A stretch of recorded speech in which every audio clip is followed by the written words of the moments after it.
وقال تعالی وَإِذَا قُضِيَتِ الصَّلَاةُ فَانتَشِرُوا فِي الْأَرْضِ وَابْتَغُوا مِنْ فَضْلِ اللَّهِ وَاذْكُرُوا اللَّهَ كَثِيرًا لَعَلَّكُمْ تُفْلِحُونَ۔ اللہ تبارک و تعالی جو ہم سب کا خالق اور مالک اور رازق ہے، خیر کے جتنے امور ہیں اللہ تبارک و تعالیٰ نے جن کے کرنے کا ہمیں حکم دیا ہے، ان احکامات کی بجا آوری میں ہماری دنیا بھی سنورتی ہے اور ہماری آخرت بھی سنورتی ہے۔ اللہ تبارک و تعالیٰ نے سورۃ جمعہ کے اندر ارشاد فرمایا کہ ایمان والو، جب تمہیں جمعے کے لیے بلایا جائے تو فَاسْعَوْا إِلَىٰ ذِكْرِ اللَّهِ، اللہ تعالیٰ کے ذکر کی طرف دوڑ دھوپ کرو، کوشش کر کے آ جاؤ، اور خرید و فروخت کو چھوڑ دو، بند کر دو۔ وَذَرُوا الْبَيْعَ، خرید و فروخت کا معاملہ روک دو۔ ذَلِكُمْ خَيْرٌ لَكُمْ، یہ بات تمہارے لیے بہت بہتر ہے۔ اللہ تعالیٰ جب بلائے تو اللہ تعالیٰ کی طرف آ جاؤ اور اپنے کام کو روک دو، اس میں تمہاری بہتری ہے۔ ان کنتم تعلمون، ذرا سا بھی تمہیں اگر علم ہے۔ فَإِذَا قُضِيَتِ الصَّلَاةُ فَانتَشِرُوا، درمیان میں اللہ تبارک و تعالیٰ نے ایک ذکر کیا کہ جب یہ لوگ تجارت یا خیر کے کام یا کوئی لہو اور کھیل تماشا دیکھتے ہیں تو اس کی طرف لپک جاتے ہیں۔ حالانکہ یہ بات خسارے کی ہے، اور جب تم نماز پوری کر لو جمعے کی تو پھر زمین پر پھیل جاؤ اور اللہ تعالیٰ کا رزق تلاش کرو، اللہ کا فضل تلاش کرو۔ اللہ کا فضل تلاش کرنا اللہ تعالیٰ کی نعمتیں اور اس کا رزق ہے، یہ تلاش کرنا ہے۔ تو ان آیات میں اللہ تعالیٰ نے ایک تو یہ بتایا کہ اللہ کے حکم کو ترجیح دو، اللہ کی بات کو ترجیح دو، اپنے دنیاوی امور پر اللہ کے حکم کو ترجیح دو۔ کھیل تماشا یا مرغوبات جو دل کو اچھی لگیں چیزیں، یا خرید و فروخت یا تجارت، اس کو اللہ کے ذکر پر ترجیح نہ دو کہ بلانے والا بلاتا رہے اور وہ اکیلا کھڑا رہے، اور نصیحت کرنے والا نصیحت کرتا رہے اور وہ اکیلا ہو، اور تم ان نصیحت کے مواقع کو چھوڑ کر اپنے کاموں میں لگے ہوئے ہو، ایسا نہ کرو۔ ہاں البتہ جب اللہ تعالیٰ کی ذمہ داری کو پورا کر لو تو پھر اللہ کے فضل کو تلاش کرو۔ بہت ساری باتیں اس میں ایک اہم ترین بات یہ ہے کہ آپ کو اللہ تعالیٰ کا فضل تلاش کرنا ہے، پھر اللہ تعالیٰ دے دے گا، کیونکہ وہ بڑے فضل والا ہے۔ تلاش آپ کو کرنا پڑے گا، محنت آپ کو کرنی پڑے گی، جستجو آپ کو کرنی پڑے گی۔ اور اس میں ایک باریک بات یہ بھی ہے کہ یہ فضل اور یہ رزق آپ کو تلاش کرنے کے ساتھ ساتھ اللہ کی بندگی کے بعد تلاش کرنا ہے، اللہ کے حکم کو ماننے کے بعد تلاش کرنا ہے۔ مقدم اللہ تعالیٰ کا حکم ہے، مقدم اللہ تعالیٰ کا فریضہ ہے۔ جو لوگ یہ کام کرتے ہیں ان کو اللہ تعالیٰ اپنے بڑے فضل سے نوازتا ہے۔ جو لوگ اللہ تعالیٰ کے فضل کو، رزق کو، روزی کو، معاش کو، کسب کو تلاش کرتے ہیں، لیکن پہلے اللہ تعالیٰ کے احکامات کو مقدم رکھتے ہیں، تو اللہ تعالیٰ ان کو بہت سارے فضل سے نوازتا ہے۔ حدیث بھی ہے کہ جس شخص کا ہم اور غم آخرت ہو، اللہ تعالیٰ اس کے فقر فاقے سمیٹ دیتا ہے۔ ایک شخص کو فکر یہ ہے کہ میری آخرت خراب نہ ہو، تو اللہ تعالیٰ اس کے فقر فاقے سمیٹ دیتا ہے۔ کیا معنی؟ فقر فاقہ کیا ہے؟ یہی رزق ہے، ضروریات زندگی ہے، مشکلات معیشت ہے، جو معیشت کی مشکلات ہیں، یہی ہمارا فقر فاقہ ہے۔ اور اس کو اللہ تعالیٰ کیسے سمیٹتا ہے؟ جب بندہ آخرت کی فکر رکھتا ہے، اور آخرت کی فکر کے ساتھ جو ریلیٹڈ چیز ہے وہ اعمال ہے، اپنے اعمال کو بچاتا ہے، اللہ تعالیٰ کی بندگی، اس کے احکامات، اس کے فریضے کو مقدم رکھتا ہے، اللہ تعالیٰ اس کو فقر فاقوں سے بچاتا ہے۔ اور یہاں بھی قرآن نے اشارہ دیا، اذا قضیت الصلاۃ، جب نماز پوری ہو جائے، فانتشروا فی الارض، پھر زمین میں گھوم جاؤ اور اللہ تعالیٰ کا وابتغوا من فضل اللہ، پھر اللہ کا فضل تلاش کرو، دیکھیں کیسے ملتا ہے۔ تو اس میں جو ہماری معاشی مشکلات ہیں اس کا حل ہے، اور بھی بہت سارے قرآن و سنت نے طریقے بتائے ہیں کہ میرے فقر فاقے کا حل کیا ہے، میری معاشی مشکلات کا حل کیا ہے، میری تنگ دستی کا حل کیا ہے، میرے رزق کی چابیاں کہاں ہیں اور کس چیز میں ہیں۔ یہ جو معاشی تالے لگ گئے ہیں زندگی میں کہ میں اس بسیار جستجو کے باوجود اس معاشی اور رزق کی فراخیوں سے بہت دور ہوں اور رزق میں بڑی تنگیاں ہیں، اس کا حل کیا ہے؟ اس حل کو تلاش اللہ تعالیٰ نے کرنا بھی بتایا ہے اور اس کے طریقے بھی بتائے۔ اگر ہم ان طریقوں پر چلیں تو معاشی تنگیاں ختم ہو جاتی ہیں، خاندانوں کی بھی، افراد کی بھی، عام مزدور کی بھی، تاجر کی بھی، حتیٰ کہ ریاست اور ملک کے حکمرانوں کی بھی، یہ ساری پریشانیاں دور ہو سکتی ہیں اگر ہم کتاب و سنت سے اس معاشی تنگیوں کا حل پوچھیں اور اس کے مطابق اپنی زندگی گزاریں۔ دو ہی چیزیں ہوتی ہیں انسان کی زندگی کو سنوارنے والی، دو ہی چیزیں انسان کی مشکلات کا حل، دو ہی چیزیں ہوتی ہیں، ایک روحانی حل ہوتا ہے اور ایک مادی حل ہوتا ہے۔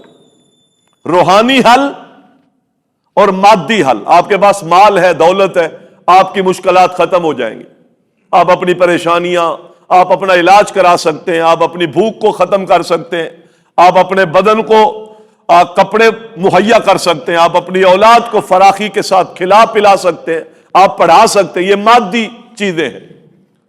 ایک حل تو یہ ہے، یہ بھی اللہ تعالیٰ نے بتایا کہ آپ کا مال کیسے بڑھے گا، اس مال میں برکت کیسے ہوگی، اس مال میں اضافہ کیسے کرے گا۔ اور دوسرا حل روحانی ہے، اللہ تعالیٰ نے کچھ عبادات بیان کی ہیں کہ ان عبادتوں کے ذریعے سے بھی تیری معاشی تنگیاں ختم ہو جائیں گی، اس سے بھی اللہ تعالیٰ معاشی تنگیاں ختم کر دیتا ہے۔ تو ان ساری چیزوں کو ہمیں سمجھنا ہے۔ ہم میں سے ہر شخص، ایک عامی مزدور سے لے کر حکمران تک، وزیر خزانہ تک، سب پریشان ہیں کہ معاشی تنگیاں بہت ہیں۔ اس میں پہلی بات تو آپ یہ ذہن میں رکھیں کہ سب سے پہلی چیز ہے عقیدہ، اللہ تعالیٰ کی ذات پر ایمان اور یقین، یہ ذہن میں سب سے پہلے ہونا چاہیے۔ وَمَا مِن دَابَّةٍ إِلَّا عَلَى اللَّهِ رِزْقُهَا، اللہ تعالیٰ کہتے ہیں کہ جتنے بھی اس کائنات میں روح والی چیز ہے، ما يدب على الارض، جو بھی زمین پر چلنے والی چیز ہے، ان سب کا رزق میرے ذمے۔ اللہ تعالیٰ کہہ رہے ہیں وَيَعْلَمُ مُسْتَقَرَّهَا وَمُسْتَوْدَعَهَا، اللہ تعالیٰ کہتے ہیں مجھے اس کا پتہ ہے کہاں اس نے ٹھہرنا ہے، کہاں ٹھہر کے پھر آگے جانا ہے، کہاں دنیا میں ٹھہرنا ہے، کہاں آخرت میں جانا ہے، ٹھکانے اس کے کیا ہیں۔ اللہ تعالیٰ کہتا ہے یہ بھی سب مجھے پتا ہے، مجھے سب پتا ہے۔ تو یہ عقیدہ ہمارا ہونا چاہیے کہ یہ رزق کی تقسیم کس کے کنٹرول میں؟ اللہ تعالیٰ کے کنٹرول۔ یہ اس لیے بتا رہا ہوں کہ ہم جو رزق کو بڑھانے کے لیے 2 نمبر طریقے اختیار کرتے ہیں، حقیقت میں اس عقیدے میں لچک ہوتی ہے، یہ عقیدہ کمزور ہوتا ہے۔ میں جھوٹ بول کے رزق لے رہا ہوں تو عقیدہ کمزور ہے، رب نے اس سے مجھے رزق نہیں دینا تو پھر نہیں دینا۔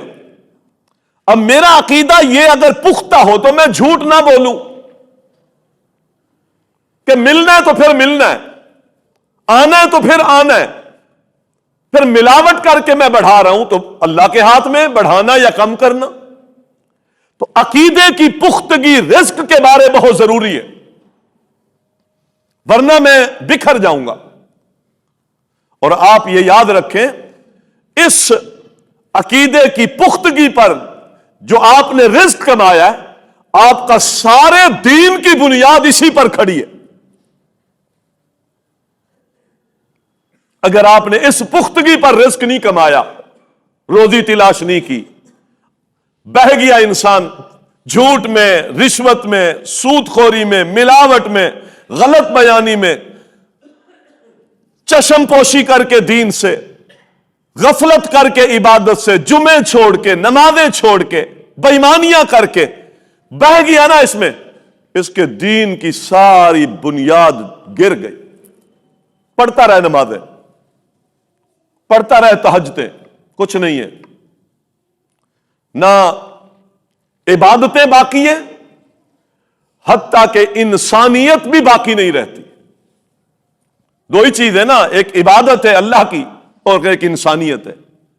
یہ دونوں چیزیں باقی ہی نہیں رہتی، معاشرے ٹوٹ پھوٹ کا شکار ہوتے. جب یہ دو چیزیں، تو اس لیے محترم بھائیوں، ہمیں سب سے پہلی بنیادی چیز کیا ہے کہ اپنا عقیدہ قرآن کی روح سے بیان کریں. ان ربک یبسط الرزق لمن یشاء ویقدر. تیرا رب جس کے لیے رزق چاہتا ہے بڑھا دیتا ہے، تیرا رب جس کے لیے چاہتا ہے رزق تنگ کر دیتا ہے. اب اس کے پیچھے تنگ کیوں کرتا ہے؟ پہلی بات کہ وہ حکیم ہے، اس کی حکمت کے تقاضے. لیکن انسان اپنے کرتوتوں سے رزق سے محروم ہوتا ہے، انسان اپنے خصائص سے رزق لیتا ہے. اللہ تعالیٰ کی حکمت اور منشا بھی پھر وہاں وہی ہوتی ہے کہ اس میرے بندے میں یہ صلاحیت ہے، یہ عمل ہے، یہ کوالٹی ہے، یہ خصوصیت ہے، رزق کے دروازے کھولو. اور میرے اس بندے میں یہ کوالٹی نہیں ہے، سوچ کا ٹھیک نہیں ہے، نیت کا ٹھیک نہیں ہے، اپنے آپ کو کنٹرول نہیں کر پائے گا، کہاں کہاں چلا جائے گا. اللہ تعالیٰ بعض دفعہ تنگ کر دیتا ہے. بعض دفعہ حکمتوں میں اتنا وسیع دائرہ ہے ہم سوچ نہیں سکتے. ضروری نہیں ہے کہ رزق نہیں مل رہا تو ہم کہیں کہ اللہ ناراض ہے.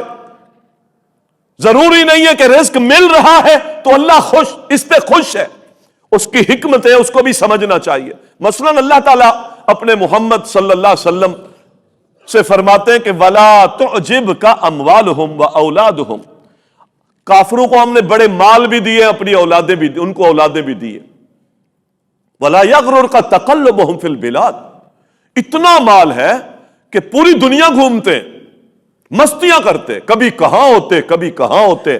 آپ کو ان کا یہ گھومنا پھرنا، ان کی اولادیں، ان کا مال، اے نبی، نہ آپ کو کسی غرر میں، دھوکے میں مبتلا کرے اور نہ آپ کو کسی تعجب میں مبتلا کرے کہ اللہ نے ان کو تو دے رکھا ہے. تعجب ہوتا نا، اتنا دے رکھا ہے، تعجب نہیں کرنا، بالکل تعجب نہیں کرنا. انما يعذبهم اللہ بہم. اللہ تعالیٰ ان کے مال کے ذریعے ان کو عذاب دینا چاہتا ہے. غور کریں، مال عذاب ہے یہاں، اولاد عذاب ہے ان کے لیے یہاں. پھر دنیا والآخرہ دونوں ہیں، قرآن کریم میں دونوں الفاظ. ان کے مال کے ذریعے اللہ ان کو عذاب دینا چاہتا ہے، دنیا میں بھی اور آخرت میں. وَتَزْهَقَ أَنفُسُهُمْ وَهُمْ كَافِرُونَ. اور ان کی روحیں جب نکلیں گی تو اس حال میں نکلیں گی کہ یہ کفر پر مریں گے. اللہ اکبر. اللہ کی حکمتیں ہیں، رزق کی فراخیاں اور رزق کی تنگیاں، یہ کلی طور پر اللہ کی حکمتیں. لیکن عقیدہ ہمارا یہ ہو کہ یہ خالصتاً اللہ کی تقسیم ہے. دیکھیں، مکہ والوں نے رسول اللہ صلی اللہ علیہ وسلم پر اعتراض کیا، آپ کی نبوت اور رسالت پر اعتراض کیا. انزل علیہ الذکر.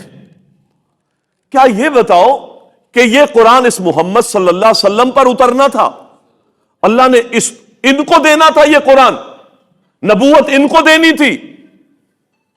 کیا اللہ تبارک و تعالی نے طائف اور مکہ کی اتنی بڑی بستیوں میں کوئی عظیم آدمی اللہ کو نہیں ملا کہ اللہ تعالیٰ اس عظیم آدمی کو، کسی چودھری کو، کسی وڈیرے کو، کسی بڑے سردار کو اللہ تعالیٰ نبوت دے دیتا؟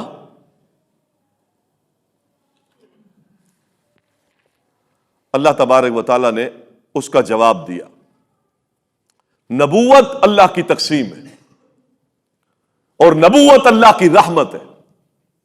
نبوت ایک بہت بڑا منصب ہے اللہ تعالیٰ کی طرف سے، اور نبوت کو قرآن کریم نے رحمت کہا ہے۔ اللہ تعالیٰ رحمت کرتا ہے جس پر، عظیم رحمت، اسے نبی بناتا ہے۔ اللہ تعالیٰ نے جواب کیا دیا؟ اہم یقسمون رحمت ربک، یہ کافر تقسیم کریں گے؟ کافر کی منشا کیا ہے کہ ہمارے کہنے کے مطابق، ہماری سوچ کے مطابق کوئی نبی ہوتا۔ اللہ تعالیٰ نے کیا جواب دیا کہ یہ اہم یقسمون رحمت ربک، اے محمد کیا اللہ کی رحمت کو یہ تقسیم کریں گے؟ یہ تو بہت بڑا منصب ہے۔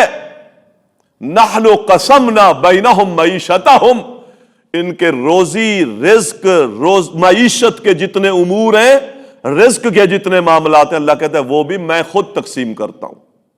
حالانکہ روزی اور رزق دنیا کی چیز ہے، نبوت کے مقابلے میں اس کی کیا حیثیت ہے؟ ساری دنیا دھوکہ ہے، مچھر کے پر کے برابر بھی یہ کائنات نہیں ہے۔ اللہ کہتا ہے کہ ان کے درمیان رزق میں تقسیم کرتا ہوں، میں نے رزق کی تقسیم کا ان کو اختیار نہیں دیا، تو میں نبوت کی تقسیم کا ان کافروں کو کیسے اختیار دے دوں؟ یہاں اللہ مسئلہ یہ سمجھانا چاہتا ہے کہ رزق، روزی اور دنیا کی معیشت یہ ایک چھوٹی سی چیز ہے، حقیر سی چیز ہے۔ یہ بھی میں نے کسی کے ذمے نہیں لگا دی کہ تو نے اس کو روزی دینی ہے، تو نے اس کو روزی دینی ہے۔ رزق سب کو میں دیتا ہوں، کسی کی روزی کسی کے کھاتے میں میں نے کلی طور پر، اختیاری طور پر نہیں ڈال دی۔ اسباب ضرور بنائے، اسباب ضرور بنائے، اسباب بھی آپ نے بتا دیے۔ آپ نے فرمایا مثلا کوئی کسی کے پاس کام کرتا ہے، مزدوری کرتا ہے، ذمہ دار ہے وہ اس پر، اور نبی صلی اللہ علیہ وسلم فرماتے ہیں اس کے ذمے اس کا رزق ہے۔ جیسے ہمارے پاس ملازم کام کرتے، ہم کسی کے پاس کام کرتے، اس کے پاس اس کا رزق ہے، اور اس کی ملازمت کے جو طے شدہ معاملات ہیں، وقت پر اس کو وہ سیلری نہیں دیتا، تنخواہ نہیں دیتا، اس کی مزدوری نہیں دیتا، دبا کے رکھتا ہے، روک کے رکھتا ہے، اس کی بے کسی بے بسی سے فائدہ اٹھاتا ہے۔ پیغمبر صلی اللہ علیہ وسلم فرماتے ہیں کہ اگر وہ زندگی میں کوئی اور گناہ نہیں کرتا، یہی گناہ اس کو جہنم میں لے جانے کے لیے کافی ہے۔ غور کریں ذرا بات، یہی خطا کار ہونے کے لیے کافی ہے۔ اللہ کے ہاں یہی گناہ اس کے مجرم بننے کے لیے کافی ہے۔ دبا کے رکھتا ہے، ٹائم پر نہیں دیتا، تنگ کرتا ہے، پیچھا کرتا رہتا ہے، 6 مہینے تک ترساتا ہے، اس کو توڑ توڑ کے پیسے دیتا ہے، حالانکہ اس کا گزر اوقات اسی پر ہے۔ یہ تو اللہ تعالیٰ نے کلی طور پر معیشت اس کے ہاتھ میں زندگی بھر کی نہیں دے دی تھی کہ تو نے اس کو دینی ہے۔ اللہ کہتا ہے یہ میرے ہاتھ میں ہے۔ ان اللہ هو الرزاق ذو القوة المتین، میں رزاق ہوں اور میں بڑی قوت والا اور میں بڑی کنٹرول کرنے والا رزاق ہوں۔ جس کے پاس چلا جائے مجھے پتا نہ ہو، جو مجھ سے چھین لے میری طاقت کمزور ہو، نہیں، میں رزاق ہوں ذو القوة المتین۔ اس لیے اللہ تعالیٰ نے کیا حکم دیا؟ وَلَا تَقْتُلُوا أَوْلَادَكُمْ خَشْيَةَ إِمْلَاقٍ، اپنی اولادوں کو مفلسی کے ڈر سے قتل نہ کرو۔ نَحْنُ نَرْزُقُهُمْ وَإِيَّاكُمْ، ان کو بھی رزق ہم دیتے ہیں اور تمہیں بھی رزق ہم دیتے ہیں۔ رزق کہاں ملتا ہے، کہاں سے اس کی شروعات کر دیتا ہے؟ صحیح مسلم کی حدیث ہے، تیسرا 40واں جب ماں کے پیٹ میں شروع ہوتا ہے تو اللہ تعالیٰ اس کی زندگی کا سارا رزق فرشتے کو بھیج کر لکھ دیتا ہے. جس نے مجھے سرگرداں کیا، جس رزق نے میری زبان سے ہزاروں شکوے اللہ کے کروائے ہیں، ہلاک کے شکوے کرائے ہیں، جس رزق کی وجہ سے، معیشت کی وجہ سے میں نے کیا کیا اللہ تعالیٰ کی بغاوتیں اور زندگی میں بد انتظامیاں اور بے اعتدالیاں کی ہیں، وہ رزق تو لکھا ہوا تھا. کب؟ پہلا 40واں، دوسرا 40واں، تیسرا 40واں. تو 4 مہینے کی مدت ابھی ماں کے رحم میں ہوئی ہے، روح ڈالنے والا فرشتہ آیا ہے، پہلے رزق لکھ دیا، یہ تیرا رزق، اس سے زیادہ نہیں کھا سکتا تو، اس سے زیادہ نہیں لے سکتا. جب تک یہ پورا نہیں ہوگا موت نہیں آئے گی. ہم رزق کی تنگی پر روز مرتے ہیں، روز مرتے. کتنے ایسے ہیں بیچارے، کتنے ایسے جو پرواہ نہیں کرتے. رزق کی تنگی ہے، ہمت سے کام لیتے، آگے بڑھتے ہیں، محنت کرتے ہیں، ناکامیاں ملتی ہیں، افسوس نہیں ہے، ہمت سے کام لیتے رہتے. یہ عظیم لوگ، دین بھی پورا ہے اور ہمت بھی نہیں ہارتے. کچھ لوگ ہوتے ہمت ہار جاتے، ہمت ہار جاتے، ہاتھ پاؤں ہلکا سا نقصان ہوا، ہلکی سی کمی رزق میں آئی، اللہ کے فیصلوں پر، اس کی لکھی ہوئی تقدیر پر، اس کے رزاق ہونے پر کامل یقین نہ رہا، ہاتھ پاؤں اس کے پھولنا شروع ہو گئے. کیوں بھائی؟ اس کو قابو کریں. اور کچھ ایسے بھی ہوتے ہیں کہ وہ اتنا اس چیز کو اپنے اوپر سوار کر لیتے ہیں کہ یا تو بیماریاں لگ جاتی ہیں یا پھر وہ خودکشی کر لیتے ہیں. تو توکل کے خلاف ہوئی نا بات. خودکشی کرنے والے کو کیوں ہمیشہ وہی عذاب ہوتا رہے گا؟ توکل کے خلاف مصائب کو سہ نہیں سکا. اس لیے یہ بات اپنے ذہنوں میں ہم رکھیں کہ وہ رزاق ذو القوت المتین ہے، ساری کائنات کو وہی رزق دیتا ہے، اور رزق کے کم ہونے میں، زیادہ ہونے میں ترازو اس کے پاس ہے سارے. جس ترازو کو چاہے نیچے کر دے، جس ترازو کو چاہے اوپر کر دے، یہ اس اللہ کی مرضی. یہ عقیدہ رکھنے کے بعد پھر اگلا مرحلہ یہ ہے کہ ہم روحانی طور پر اپنی معیشت کی کمزوری کا علاج کریں، عبادت کریں اللہ تعالیٰ کی. جیسے دیکھیں عبادت کے ساتھ ریلیٹڈ ہے، آپ کا رزق اللہ تعالیٰ کشادہ کر دے گا. جمعہ کی نماز پڑھیے، پھر آپ جائیں، محنت کریں، کوشش کریں، اللہ کی عبادت پہلے کریں، پھر رزق کی تلاش میں جائیں، اللہ تعالیٰ راستے آسان کرے گا. یہاں جمعے کی نماز کے ساتھ اس کو ریلیٹڈ کتنے لوگ ہیں جو بیچارے اس رزق کی تلاش میں جمعہ ہی نہیں پڑھتے. کیا حال ہوگا؟ معیشت کا کیا حال ہوگا؟ بھوک ناچتی ہے سب کچھ ہونے کے باوجود، فقر فاقہ آنکھوں کے سامنے ناچتا ہے، بکھرے ہوئے مسائل ہوتے ہیں جو اس کو جھنجھوڑتے کھا جائیں گے تجھے، اور یہ بیچارہ بے حوصلہ ہو کر کے ان مسائل کے سامنے لمبا لیٹ جاتا ہے، پیٹھ لگا لیتا ہے، اور یہ ہارا ہوا، حالات کا مارا ہوا. اصل وجہ کیا ہے؟ اس لیے کہ اللہ تعالیٰ نے اس کی آنکھوں کے سامنے اس کے فقر فاقے بڑھا دیے، اس نے عبادت چھوڑ کر دنیا کی معیشت کے پیچھے بھاگا. وَأْمُرْ أَهْلَكَ بِالصَّلَاةِ وَاسْتَبِرْ عَلَيْهَا، اپنے گھر والوں کو نماز کا حکم دیں اور وَاسْتَبِرْ عَلَيْهَا، اس پر ڈٹ جائیں. ان کو کہیں نماز حساب کریں، محاسبہ کریں، بچے کا، بیٹے کا، بیٹی کا، گھر والی کا. بے نمازی جس گھر میں ہوتا ہے نحوست بڑی پھیلتی ہے. 7 سال کے بعد، 8-10 سال کے بعد والا بچہ آپ کے رزق کے لیے، آپ کے گھر کے لیے، گھر کے نظام کے لیے اگر وہ بے نمازی ہے، یاد رکھ لے، آپ تہجد گزارے، آپ جس گلے پہ بیٹھتے ہیں، جو مال گھر پہ لاتے ہیں، یاد رکھ لے اس میں برکت کوئی نہیں ہونی. اللہ کہہ رہا ہے اے نبی اپنے گھر والوں کو حکم دے اور خود بھی ڈٹ. 3 پڑھتا ہوں جی، جس سے پوچھو 3 پڑھتا ہوں، 4 پڑھتا ہوں، فجر نہیں ہوتی. عورتوں سے پوچھ لو، بہن بیٹیوں سے، ساری تو نہیں پڑھتی. کیوں؟ نعمتیں ہم ساری لیتی ہیں گھر میں، ہر چیز اللہ تعالیٰ کی دی ہوئی موجود ہے، نماز ساری نہیں ہے. تو ریئیکشن کیا ہوگا؟ کہیں نہ کہیں تو آئے گا. اللہ کہتا ہے نبی آپ حکم دیں اور ڈٹیں. اور پھر ساتھ کیا کہا؟ لا نسألک رزقا، اے نبی ہم آپ سے رزق نہیں مانگتے، نحن نرزقک، آپ نماز پڑھیں، گھر والوں کو نمازی بنائیں، رزق ہم دیں گے.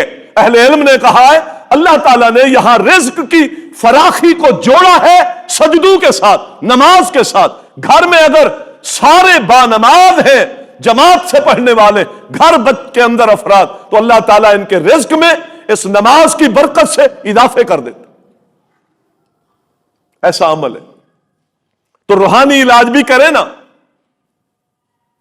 ہم روحانی علاج نہیں کرتے، ہم مادی طور پر ہاتھ پاؤں بہت مارتے، محنتیں بہت کرتے، دن رات محنت کرتے، لیکن ہاتھ میں کچھ نہیں آ رہا. وہ بد عملی کی نحوست اصل میں وہ سب چیز کھائے جا رہی ہے. میری ساری محنت اس کا پھل ختم ہو. لہذا یہ کام کرے. اسی طرح قرآن کریم نے کہا وَمَن يَتَّقِ اللَّهَ يَجْعَل لَّهُ مَخْرَجًا وَيَرْزُقْهُ مِنْ حَيْثُ لَا يَحْتَسِبُ. متقی بن جائیں، اللہ تعالیٰ کہتا ہے میں اس کو ہر تنگی سے نکال دوں، تنگیوں سے. تو میری تنگیاں کیا ہے؟ معاشی تنگیاں، رزق کی تنگیاں، یہ تنگیاں ہیں. زیادہ تر اسی نے ہمیں ڈبویا ہوا ہے. اللہ کہتا ہے میں نکال دوں گا. وَيَرْزُقْهُ مِنْ حَيْثُ لَا يَحْتَسِبُ. قرآن ہے میں ایسی جگہ سے تمہیں رزق دوں گا جہاں سے تمہیں گمان بھی نہیں ہوگا. رزق کی فراخی کا بہترین طریقہ ہے جو روحانی طریقہ ہے، اللہ کے قرآن نے بتایا ہے ہمیں.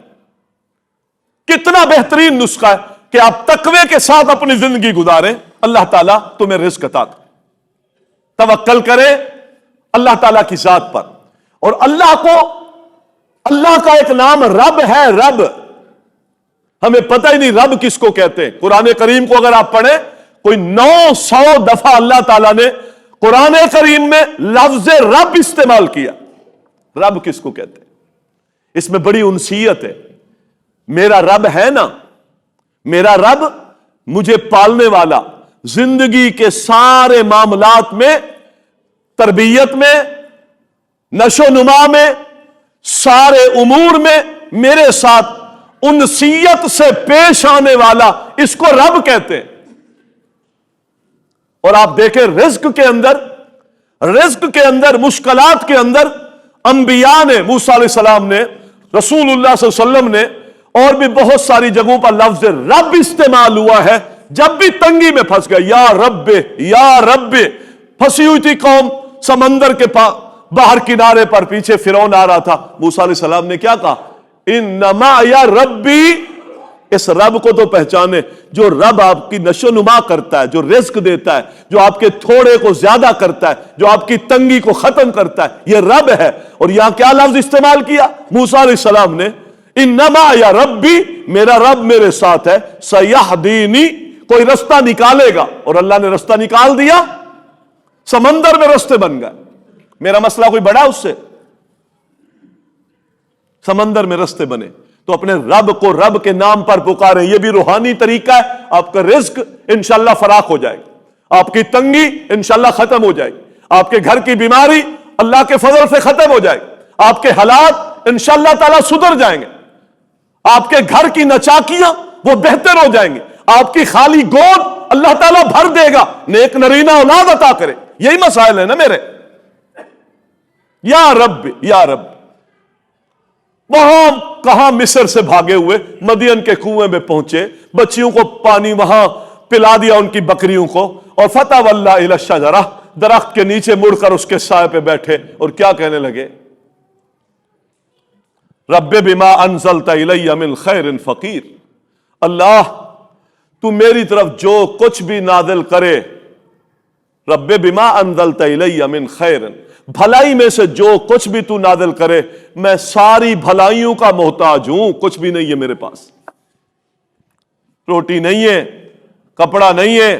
مفسرین نے لکھا جوتے ٹوٹ کے گر گئے تھے، ننگے پاؤں تھے وقت کا پیغمبر، بھوک لگی تھی، دشمن کا خوف تھا. کس قدر مشکلات والی زندگی ہے. کہہ کیا رہا ہے؟ رب، اے میرے رب لما انزلت الی من خیر فقیر، بھلائی کچھ بھی نازل کر دے، میں ہر بھلائی کا تیری بارگاہ میں محتاج ہوں۔ پھر اللہ تعالیٰ نے کیسی بھلائیاں دی، کیسی بھلائیاں دی، کس نام سے پکارا، اس رب کو پہنچا۔ ہم کیا کہتے ہیں؟ الحمدللہ رب العالمین، کیا معنی ہے؟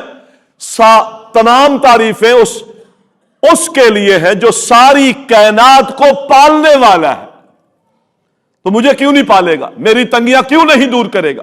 میری معاشی تنگیاں کیوں نہیں دور کرے گا؟ رزق کی تنگیاں کیوں نہیں دور کرے گا؟ میرے ملک کی معیشت کو کیوں نہیں کھڑا کرے گا؟ بس میں بعد آ جاؤں ان بے اعتدالیوں سے، بد انتظامیوں سے اور دین کے احکامات سے انحراف کرنے سے میں بعد آ جاؤں، وہ میرا رب ہے، دعا سنے گا، معاشی تنگیاں دور ہو جائیں۔ اور اس کے ساتھ ساتھ ہم مادی طور پر بھی، کسبی طور پر بھی محنت کریں، دعاؤں کے ساتھ ساتھ۔ وقت کے انبیاء نے محنت کی، پیغمبروں نے بکریاں چرائیں، محنت کریں اور عبادت بھی ساتھ ہو، دیکھیں اللہ برکتیں ڈالے گا۔ وقت بدلے گا، حالات بدلیں گے، دن بدلیں گے۔ محنت کی پیغمبروں نے، سب پیغمبروں نے بکریاں چرائیں، محنت ہے۔ داؤد علیہ السلام وقت کے حکمران بھی ہیں، لیکن اس کے ساتھ ساتھ کیا کرتے؟ جنگ کے آلات بناتے اور اس کی کمائی کھاتے۔ کارپینٹر ہے زکریا علیہ السلام، بڑھائی ہے، کام کرتا ہے، زرع بناتے۔ کارپینٹر ہے، لکڑی کا کام کرتے، اس میں سے جو رزق آتا ہے کھاتے ہیں۔ تھے کون؟ وقت کے پیغمبر، کام کرتے تھے، محنت کرتے تھے، بد محنت نہیں تھے۔ خزانہ موجود ہے، خزانے سے کھانے کی بجائے اپنے ہاتھ سے کام کر رہے، زرع بنا رہے اور پھر وہ بیچ رہے اور وہ اس کی کمائی کھا رہے، خزانے سے نہیں کھایا، بیت المال ہے، اڑاؤ۔ اللہ کے پیغمبر کے پاس بھی بیت المال تھا، نہیں لیتے تھے۔ آپ کے پاس جو مال غنیمت آتا تھا اس میں سے آپ اپنے گھر کا اتنا راشن جو ضرورت سے بھی کچھ درجے کم ہوتا تھا وہ لیتے۔ اللہ اکبر۔ آپ کہاں سے کماتے؟ آپ نے فرمایا میرا رزق اللہ تعالیٰ نے نیزے کی انی کے نیچے رکھا ہے۔ محمد علیہ السلام نیزہ چلاتا ہے، تلوار چلاتا ہے، میدان میں جاتا ہے، ہاں جا کر کے وہاں جہاد کرتا ہے، کافروں کے مال غنیمت کی شکل میں جو اللہ دیتا ہے، محمد علیہ السلام اس میں سے خمس لے کر، 5واں حصہ لے کر اپنا گھر چلاتا ہے۔ اللہ اکبر۔ ہم مسئلے پوچھتے ہیں، بٹ کوئن کیا ہے، فلانی کمپنی کیا ہے، اس کو پیسے دے دو تو وہ دیتے رہتے، یہ ساری بد محنتیاں ہیں اور یہ اس سے رزق حرام ہے جن جن کھاتوں میں ہم نے لگا رکھا ہے۔ گھر بیٹھے ہیں اور سمجھتے ہیں کہ مال آ رہا ہے، جن پہ یہ محنتیں نہیں ہوتی اور جن پر سوالات اٹھتے ہیں اور مجھے پوچھنے کی نوبتیں آتی ہے، یہ رزق خالص حلال نہیں ہے۔ کام کریں، محنت کریں، کلیئر کریں اپنے رزق کو۔ رزق بڑھانے کے لیے اور بہت طریقے۔ اللہ کے نبی فرماتے ہر روز ہر گھر میں 2 فرشتے اترتے، اللہم آت منفقا خلفا، یا اللہ جو تیرے رستے میں دیتا ہے نا، اللہ اس کا مال اس کو پیچھے بھیج دے۔ وآت ممسکا تلفا، یا اللہ جس نے لیا ہوا تو تجھ سے ہے لیکن تیرے رستے میں دینا نہیں چاہتا، یا اللہ جو پڑا ہے اس کو بھی برباد کر دے۔ لو بھائی، تو رزق بڑھانے کا ایک طریقہ یہ بھی ہے کہ میں اللہ کے راستے میں دوں۔ ہم سمجھتے ہیں کہ ہم دینے کے قابل کہاں ہیں، ضروریات کے بعد خواہشات کو اتنا پھیلا رکھا ہے کہ ہم دینا نہیں چاہتے اور دیتے ہیں تو پھر کنجوسی کے ساتھ۔ نبی علیہ السلام کی تربیت پڑھے، واللہ کیسا زمانہ تھا، اور آپ کہہ کیا رہے تھے؟ ایثار، قربانی، ایک کا کھانا ہے 2 کھائیں، 2 کا کھانا ہے 4 کھائیں، گن کے نہیں دینا۔ اسماء بنت ابی بکر، زبیر کی بیوی، آپ اس کو کہہ رہے ہیں لا تو کہ اسماء گن کے دو گی تو رب گن کے دے گا، روک کے رکھو گی تو رب روک دے گا۔ اور اسماء کے پاس تھا کیا؟ گھر کا کام کاج بھی کرتی تھی، گھر سے باہر جا کر اپنے شوہر کے گھوڑے کے لیے کھجوریں کوئی گٹھلیاں بھی چن کے لاتی تھی اور سر پہ اٹھاتی تھی،